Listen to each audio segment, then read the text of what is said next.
कि जो बात धर्मेंद्र यादव कह रहे थे, पूर्व सांसद सुरेश राणा, कि आप पलायन की बात करते हैं, ठीक है करिए, आप हाथरस क्यों भूल जाते हैं?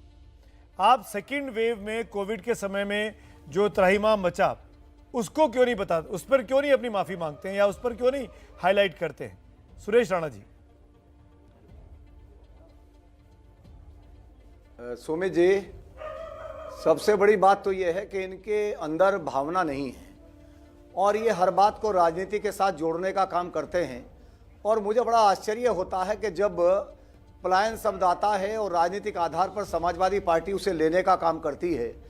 अरे 400 साल मेहनत करके 10 पीढ़ियों ने यदि कोई आवास बनाया है और उस घर को यदि किसी सरकार की लापरवाही के कारण या सरकार के संरक्षण में गुंडागर्दी के कारण उस घर को उसे छोड़ना पड़े तो क्या हालत उस परिवार की होती होगी, इसका अंदाजा वही लगा सकता है जिसे घर छोड़ना पड़ा होगा।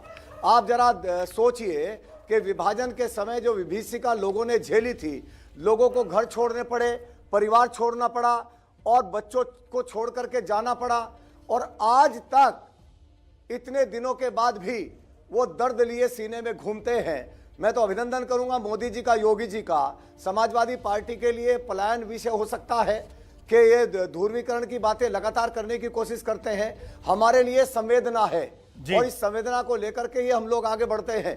और इसीलिए मैं कहना चाहता हूं कि आपने देखा होगा, अभी गृह मंत्री जी गए थे कैराना के अंदर। आप यदि भावना देखेंगे, आम जन की भावना क्या है?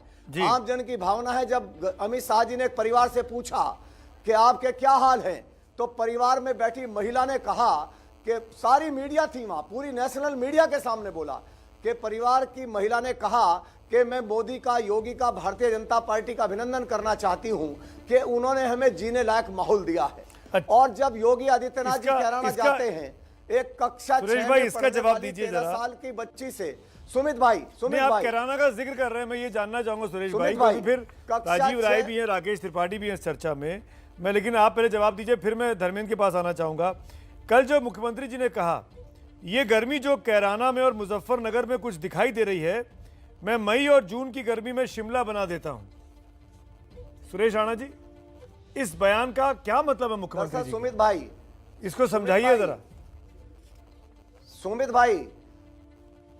भाई, अभी आचार संहिता लगी है, चुनाव चल रहा है, सबको मालूम है कि योगी फिर मुख्यमंत्री बनने वाले हैं।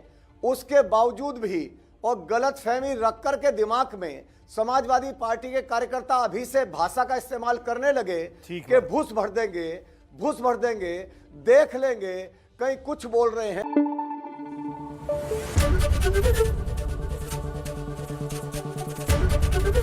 एबीपी न्यूज आपको रखे आगे।